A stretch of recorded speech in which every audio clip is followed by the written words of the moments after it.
Okay, so hello. My name is Brett. Justin. We're going to talk about nature versus nurture in the context of the Chinese and the European exploration of the Indian Ocean communities. All right.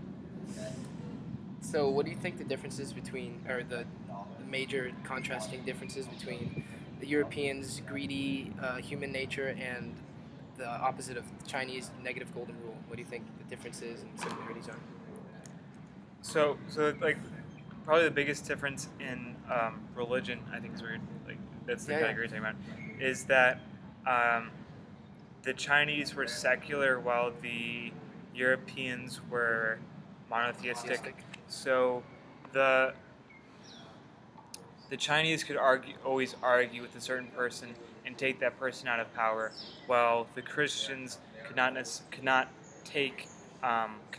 argue with God or what they thought to be the Word of God, and they couldn't take God out of power, and it would be wrong for them to threaten those who were apparently agents of God. Right. So, like for the Chinese, you're talking about the mandate, right? I mean, there's a suspension of reason and maybe of morality with the Europeans because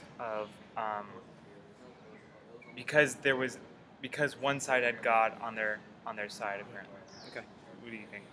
Well, I completely agree about how Europeans, obviously, Europeans monotheistic, right, the single God, and Chinese secular.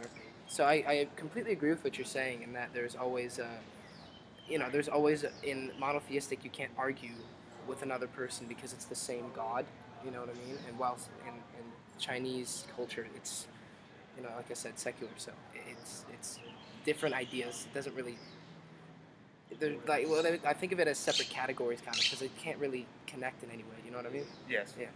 It's reason versus reason being the Chinese, right, versus good and evil, which is like Christianity. Right. Which is kind of like faith and then morals to me. Yes. Yeah. Yes. And at the same time, though, the Chinese, their reasoning was to the goal of not just gaining more material possessions for themselves, but also just not expanding their empire, but assimilating more and more groups. While as the Europeans, or the Christians, because they thought everyone was against them because they were not Christians, wanted just to take everyone else's stuff and use it. Yeah, like the way I see it, yeah, I completely agree. Is the way, like I see Christians as very aggressive with their religion in a way that if you're not with us, you're against us. Exactly. Right, and like if you're not with us, we will conquer you and we will force you, if we can, to turn you to our religion because we are right. And there's no other right answers. Whilst the Chinese are, whilst they expand, they're not trying to aggressively, force their ways on anyone, like opposite of the Western cultures. Yes, yes. And because they don't have, because they don't automatically consider that they have God on their side, they have to have some justification, and that justification for the Chinese is the superiority of their society. And whether that belief that people should, whether that they justify their rule by the superiority of their civilization is a direct result of them not going to religion or some other thing, and is just a natural effect for all secular societies, is debatable. But I think it's important to notice the difference in the difference in the belief, and then their approach to other nations. Right. So you're saying that. Wait, just to get it clear, like the Chinese, if they grow, they're not doing it. Well, I don't really get it. Yeah, that was a little bit long-winded. What do you mean? Basically, the Chinese thought that they themselves were good, and therefore they can move it on. Right. Or therefore they could assimilate other cultures, while the Christians thought they were on the side of someone who was really good, and therefore, using under his protection, they could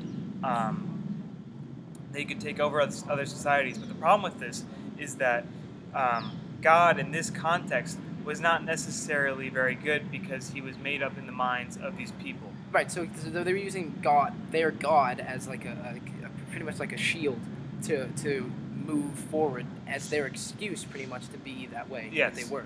Yes. Okay.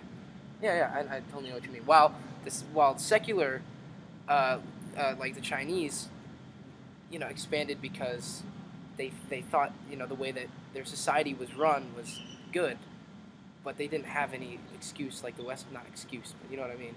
Like the shield, like the Western did, as their god. But let's look at the other points. So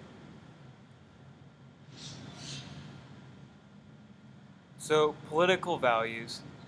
That's also interesting because in China there was both a kind of monarchy, but the European monarchy was more feudalistic, where you had or more Europeans were more tributary. feudalistic? Yeah, you're not feudalistic. They were more ruler centric.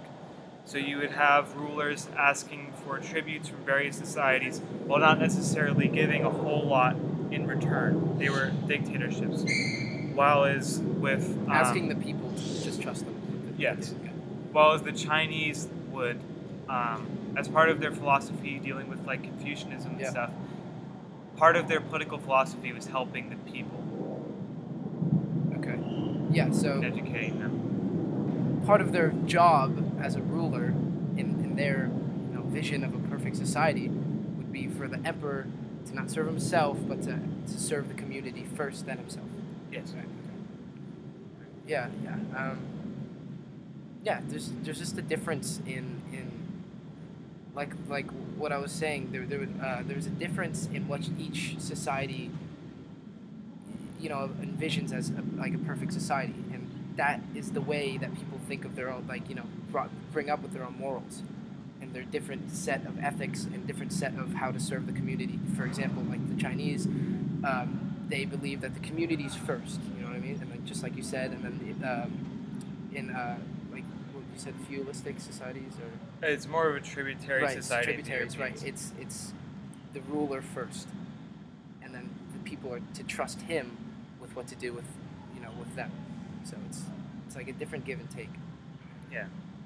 Which is not to say that during these expeditions the Chinese weren't tributary themselves. The difference is that the emperor was fairly benevolent, as were you saw in the Shang. What was the era before Shang? Xia. For the Xia dynasty. Xia dynasty. Yeah. The emperor modeled a lot of the Xia figures or historical figures in the Xia dynasty, such as Yao Shan, by being benevolent. So he was giving tribute, but he was also giving a lot back in return, like hosting these people and like wining and dining them, giving gifts in return. While as the Europeans treated their subjects more as like serfs, like slaves. In service to them. Yeah. So, and the way I think of it actually is just like that they're just much more selfish, really, just in business for themselves. While, Chinese are looking actually forward to what they need to do. Yeah. To serve and better their community. Yeah. Yeah, I completely agree. I think so. That wraps it up.